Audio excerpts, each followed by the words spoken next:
భారతీయ నౌకాదళం 2 రోజుల్లోనే మరో భారీ ఆపరేషన్ చేపట్టింది.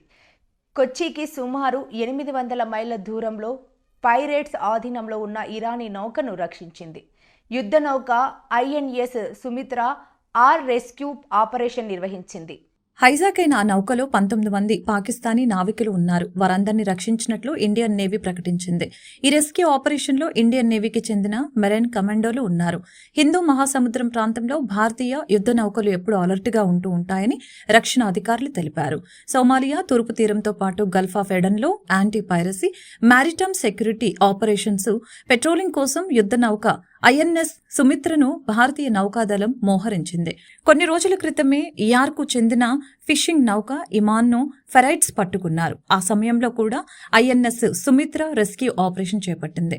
ఇక ఇరాన్ జెండా ఉన్న ఆల్ నహీం నౌకను కూడా ఫెరైట్స్ అధీనంలోకి తీసుకువచ్చారు. ఆ బోటులో 19 మంది పాకిస్తాన్ సెయిలర్లు ఉన్నారు. అయితే ఇండియన్ నేవీకి చెందిన సుమిత్ర యుద్ధ నౌక తన రెస్క్యూ ఆపరేషన్ ద్వారా ఆ పాక్ నావికుల్ని రక్షించింది.